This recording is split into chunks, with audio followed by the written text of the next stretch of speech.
అందరికీ నమస్కారం. 2 రాష్ట్రాల్లో ఉన్నటువంటి తెలుగు ప్రజలకు, భారతదేశంలోనూ, యావత్ ప్రపంచంలోనూ ఉన్నటువంటి తెలుగు, మిగతా భాషలలోని అభిమానులకు, నా శ్రేయోభిలాషులకు, ఆత్మీయులకు, ప్రజా ప్రతినిధులకు, 2 రాష్ట్రాల ముఖ్యమంత్రులకు, మీడియా ప్రతినిధులకు నా హృదయపూర్వక నమస్కారాలు. గత 4 రోజులుగా ఏవేమి జరుగుతున్నదని అందరికీ తెలుసు. ముఖ్యమంత్రులకు కూడా తెలిసుంటుంది. ఎందుకంటే వాళ్ళు ఎన్నో సమస్యలతో తలమునకలై ఉంటారు. కానీ ఎవరో ఆయన పర్సనల్ సెక్రటరీస్ చెప్పుండొచ్చు. నా హృదయంలో ఉండే ఆవేదన ఏమిటంటే కుటుంబ సమస్య. కుటుంబ సమస్యల్లో ఎవరైనా పర్మిషన్ లేకుండా ఇతరులు జోక్యం చేసుకోవచ్చా? మీరే ఆలోచించండి. 100కి 100% అనాల్సిన అవసరం లేదు. కనీసం 95, 98% కుటుంబ సమస్యలు ఉంటూ ఉంటాయి. అంటే మేమంతా నటులం కాబట్టి మా విషయాలు, పాపులర్గా ఉన్నటువంటి రాజకీయ నాయకుల విషయాలు, కొంతమంది ఉన్నవి లేనివి, లేనివి ఉన్నవి చెబుతూ ఉంటారు. చెప్పేవాడు కూడా ఆలోచించాలి, వాళ్ళ మనసులు, వాళ్ళ కుటుంబ సమస్యలు అని.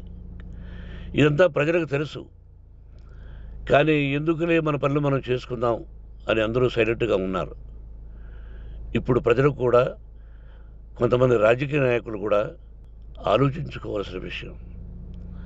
విజువల్స్ చూడండి, టీవీల్లో వస్తున్నాయి, మీడియా, సోషల్ మీడియాలో వస్తుంది. రాత్రి 8 గంటలకు గేటు తోసుకుని నా బిడ్డ మనోజ్ కుమార్ వచ్చాడు. అది రైటా రాంగా పర్సనల్ విషయం, తర్వాత మాడుకోవచ్చు.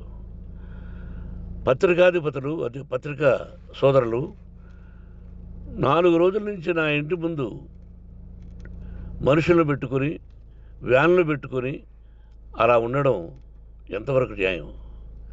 నేను అప్పటికీ బయట పోతున్నప్పుడు చెప్పాను, అందరికీ నమస్కారం అయ్యా, మీకు కుటుంబ సభ్యులు ఉన్నారు, దయచేసి నా సమస్యను నేనే పరిష్కరించుకుంటాను నా బిడ్డలతో, దీన్ని చిలవలు పలవలు చేయొద్దండి, దయచేసి నన్ను గౌరవించండి, నేను ప్రజలకు ఏం చేస్తున్నాను ఒక విద్య ద్వారా అనేది మీకు తెలుసు. నటుడిగా మీ అందరికీ తెలుసు. ఒక రాజ్యసభ సభ్యుడిగా మీకు తెలుసు. ఎంత క్లీన్ చిట్టుతో వచ్చానో రాజ్యసభ సభ్యుడిగా. నా హృదయంలో ఉండే ఆవేదన చెప్పనలవే కాదు, మీకే చెప్పాలి. ఈ రోజున ఈ మీడియా సోదరులు ఎంత కల్పితాలు, ఎంత నెగటివిటీ నన్ను గురించి చెప్తున్నారో మీ అందరికీ తెలుసు. దానికి నేను బాధపడడం లేదు. మీరు ముఖ్యంగా తెలుసుకోవాల్సింది, రాత్రుల్లో గేటు తోసుకుని, గేటు పగలగొట్టి, పర్మిషన్ లేకుండా ఎవరైనా రావచ్చా? మీరే చెప్పండి. వచ్చిన వాళ్ళు అందరూ మీడియా సోదరులా, లేకపోతే ఇంకెవరైనా నా మీద పగ, రాగద్వేషాలతో ఏదో ఒక ఛానల్ చేతులు పెట్టుకుని అలా వచ్చి ఉంటారేమో సందేహం. కానీ వాళ్లను కొట్టాలని, తిట్టాలని మనసా వాచ దైవసాక్షిగా నేను అలా ఆలోచించేవాడిని కాదు. ఎందుకు? వాళ్ళు ఉద్యోగస్తులు, నేను కూడా ఉద్యోగస్తునే, అందరూ కూలివాళ్ళం. భగవంతుడు ఇస్తుంటాడు మనకు కూలి. ఎవరికి ఏమిటనేది ఆయన నిర్ణయిస్తాడు. ఇది మీ అందరికీ తెలుసు. వాళ్లకు నేను చెప్పినా వినకుండా ముందు నమస్కారం పెట్టాను. అయినా అతను నేను కొట్టామనే చెప్తున్నారు తప్ప, మైక్ తీసుకెళ్ళి నోట్లో పెట్టాము, నా కన్ను పోవలసింది. కన్ను పోయి ఉంటే అప్పుడు నేను కేసులు పెట్టాలి. నా కన్ను పోలేదు, కొంచెం తగిలింది కంటి కింద, నేనే ఎస్కేప్ అయ్యాను. లేకపోతే నా జీవితం గుడ్డిదయ్యేది. అతనికి తల కాదు చెంప మీద తగిలిందన్నారు. ఓకే, ఆ చీకట్లో ఎలా జరిగిందన్నది వాస్తవమే. మైకు లాక్కోవడం, వాడు నన్ను కేకలేయడం, ఆ దీనిలో ఘర్షణ జరిగింది. నేను కొట్టిన దెబ్బ అతనికి తగిలింది అన్నారు.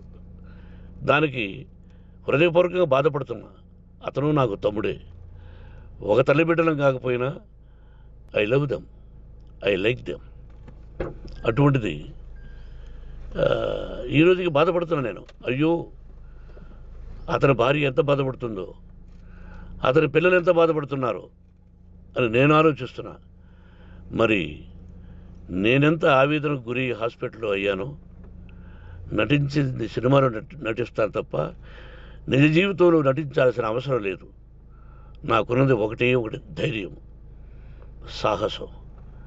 నీతిగా, న్యాయంగా, ధర్మంగా బ్రతకాలన్నది నా ఆలోచన. ఎందుకు కొట్టాలి?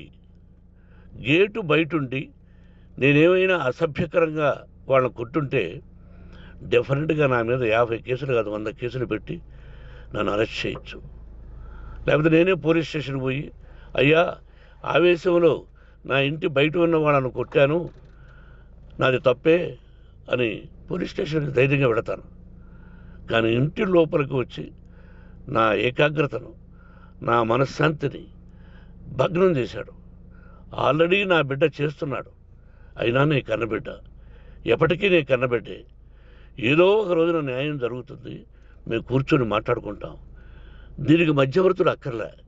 కుటుంబ సమస్యలకు బయట వాళ్ళని పిలిపించి ఇలా చేయండి, మీరు ఇలా మాట్లాడండి అని చెప్పక్కర్లే.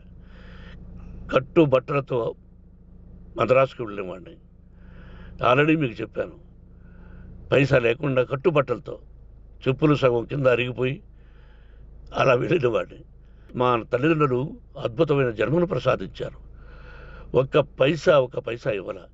నా కష్టార్జితంతో నేను సంపాదించి ఈరోజు నేను కులమతాలకు అతీతంగా 25% ఫ్రీ ఎడ్యుకేషన్ ఇస్తూ, నా స్థాయిలో నాకు తగిన సహాయం చేసుకుంటూ, వరద బాధలు వచ్చినా, ఇంకోటి వచ్చినా, అన్నయ్య ముఖ్యమంత్రిగా ఉన్నప్పుడు కూడా ఎన్నో చేశాను. బట్ అవి మర్చిపోయి ఈరోజు కొట్టింది మాట్లాడుతున్నారు. ప్రజాప్రతినిధులారా, నా అభిమానులారా, తెలుగు ప్రజలారా, తమిళ, మలయాళం, కన్నడ అభిమానులారా, ఆలోచించండి. నేను చేసినది తప్పు, కొట్టినది తప్పు. ఏ సందర్భంలో కొట్టాల్సి వచ్చింది? మీ ఇంటికి దూరితే ఒప్పుకుంటారా? మీ ఏకాగ్రతను భగ్నం చేస్తే ఒప్పుకుంటారా? మీరే ఆలోచించండి. న్యాయాధిపతులు కానీ, ప్రజాప్రతినిధులు కానీ, అభిమానులు కానీ, వ్యాపారస్తులు కానీ, ఇదే మీడియా ప్రతినిధులు కూడా వాళ్ళ ఇళ్ళలోకి ఎవరైనా దూరి, ఏయ్ మన గురించి ఇలా రాశావు అని ఆ ఇళ్ళల్లోకి ఒక 10 మంది వెళితే వాళ్ళు దండం పెట్టి పంపిస్తారా? ఏం చేస్తారు చెప్పండి? మీకు టీవీలు ఉన్నాయి, మాకు టీవీలు లేవు. నేను కూడా రేపు టీవీ పెట్టచ్చు. అది కాదు గొప్ప. నా హృదయపూర్వకంగా చెప్తున్నా, అతని మనసును బాధ పెట్టినా, అతను గాయమైన దానికి చాలా చింతిస్తున్నాను. చింతించే లాభం ఏమిటండి అంటే, మరి ఏం చేయాలి? మీరు చేసిందేంటి? మళ్ళీ చెప్తున్నా, అసలు అతను నిజంగా జర్నలిస్టా కాదా అని ఆ చీకట్లో నాకు ఎలా తెలుస్తుంది? టీవీ 9 అని నాకు ఎలా తెలుస్తుంది? ఏదో ఒక కంటి మీదకి ఒక మైక్ వచ్చింది, దానికి అబక్కం లాక్కున్నాను. ఇది వాస్తవమే, అసత్యం కాదు. అది టీవీ 9, ఆ టీవీ 9 మైక్నే లాక్కోవాలి. అది ఏంటండి? నేనేమన్నా మూర్ఖుడినా? వాళ్ళందరూ నాకు కావలసిన వాళ్ళే. ఈ రోజున ఆ రజనీకాంత్, అతను కూడా ఎన్నో ఫోన్లు నేను చాలా సందర్భాల్లో మాట్లాడున్నాను. ఇట్స్ లైక్ మై సన్నా, లేకపోతే బ్రదరా, అలా ఉంటాం. మరి ఈ విషయంలో మాత్రం మీరు అందరూ అంటే మీరు చేసినది తప్పు అని మీరు ఒక్కరు అనలేదే. కానీ జర్నలిస్టు సోదరులు, ఒక ఆడపడుచు, దాదాపు ఒక 5-6 మంది ఆడపడుచులు, ఒక 5-6 మంది సోదరులు, వాళ్ళందరూ మాట్లాడారు. కొట్టడం తప్పైనా ఏ సందర్భంలో కొట్టవలసి వచ్చింది, ఇవన్నీ క్లియర్గా మాట్లాడారు. ఆయన్ని మీరు చెప్పరు. కాబట్టి పైన భగవంతుడు చూస్తున్నాడు. పోలీస్ అంటే నాకు ఇష్టం. ప్రజలను కాపాడవలసిన బాధ్యత వాళ్ళది, రక్షణ కల్పించవలసింది. నా విద్యాలయానికి కూడా ఐపీఎస్లు ఐఏఎస్లు అయిన విద్యార్థులు ఉన్నారు. వాళ్ళకు న్యాయం ధర్మం నేర్పించి పంపించాను నా ఇన్స్టిట్యూషన్లో. But they are perfect.